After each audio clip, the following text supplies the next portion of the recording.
Hello viewers, তোমরা কেমন আছো? আশা করি তোমরা ভালো আছো এবং সুস্থ আছো। চলে এসেছি আজকে একটি রেসিপি নিয়ে।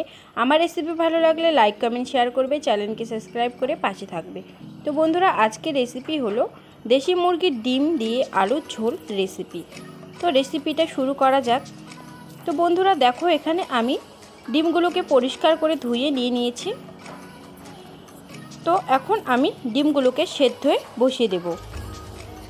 তো বন্ধুরা, আমার ডিমগুলো সেদ্ধ হয়ে গেছে আর ডিমের খোসাটাকেও আমি ছাড়িয়ে নিয়েছি আর একটু করে কেটে রেখে দিয়েছি। আর আমি আলুগুলোকেও ছিলে ভালো করে ধুয়ে রেখে দিয়েছি, পেঁয়াজকে কেটে নিয়েছি আর ডিমগুলো আমি বাটির মধ্যে ঢেলে নিলাম।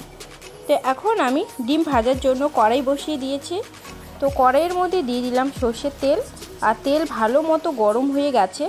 এর মধ্যে আমি এখন দিয়ে দিব একটুখানি লবণ আর দিয়ে দিব হলুদ গুঁড়ো। তো দিয়ে আমি এখন দিয়ে দিব সেদ্ধ করে রাখা ডিমগুলোকে, দিয়ে আমি একটু নাড়িয়ে চাড়িয়ে নেব। আর ডিম ভাজতে বেশি সময় লাগে না। তো দেখো বন্ধুরা, আমার ডিমটা প্রায় ভাজা হয়ে গেছে। এখন আমি নামিয়ে নেব। প্লেটের মধ্যে নামিয়ে নিলাম। ওই কড়াইয়ের মধ্যে দিয়ে দিলাম সর্ষের তেল, দিয়ে আরেকটু ভালো মতো করে আমি ঘেটে নিচ্ছি। এরপর দিয়ে দিব কেটে রাখা আলুর পিসগুলোকে। তো ভালো মতো করে ঘেটে নিচ্ছি।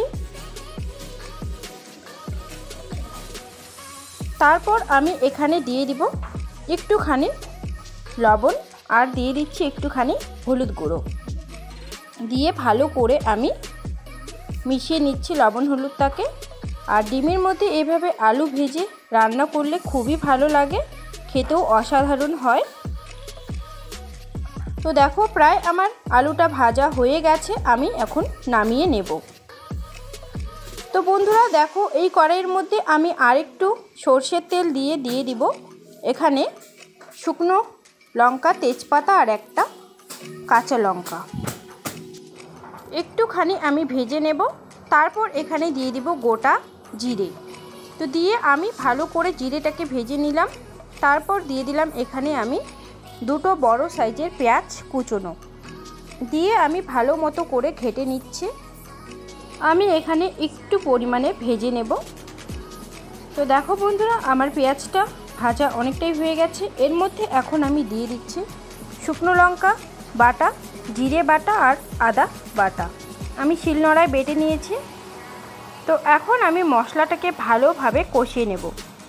তো দিয়ে দিচ্ছি তারপর একটুখানি লবণ আর দিয়ে দিচ্ছি হলুদ গুঁড়ো। আমি এখানে পরিমাণ মতো লবণটা দিয়েছি, তোমরাও দেখে দিয়ে দিতে পারো, কারণ ডিম আলু ভাজার সময় আমি লবণটা পরিমাণ মতো দিয়ে দিয়েছি। তো এখন আমি দিয়ে দিচ্ছি জল। মশলা থেকে তেল ছেড়েছে। তো দেখো, আমি আরেকটু ঘেটে নিচ্ছি। এখন আমি এর মধ্যে দিয়ে দিব ভেজে রাখা আলুগুলোকে এখন আমি মশলার সাথে ভালোভাবে কষিয়ে নেব, যতক্ষণ না অবধি একটু তেল ছেড়ছে। তো দেখো বন্ধুরা, তেল ছেড়ে গেছে আর আলুটা ভালো মতো সেদ্ধ হয়ে গেছে। তো আরেকটু আমি ঘেটে নেব 2 মিনিট ধরে। তো 2 মিনিট ধরে ঘেটে নেওয়ার পর আমার জলটা পুরো শুকিয়ে গেছে আর তেলটা ঝরে গেছে, তোমরা দেখে বুঝতে পারছো। তো এখন আমি দিয়ে দেবো এখানে গরম জল। তো গরম জলটা দিয়ে আমি ফুটিয়ে নেব। 5 মিনিট ধরে আমি ফুটিয়ে নিলাম আর আলুটা ভালো মতো করে সেদ্ধ হয়ে গেছে দেখো। তো এখন আমি এর মধ্যে দিয়ে দিব ভেজে রাখা ডিমগুলোকে, দিয়ে আরেকটু ফুটিয়ে নেব ভালো মতো করে। এখন আমি দিয়ে দিচ্ছি এখানে দুটো কাঁচা লঙ্কা ফ্লেভারের জন্য। তারপর এখানে আমি এখন দিয়ে দিব গরম মশলা গুঁড়ো।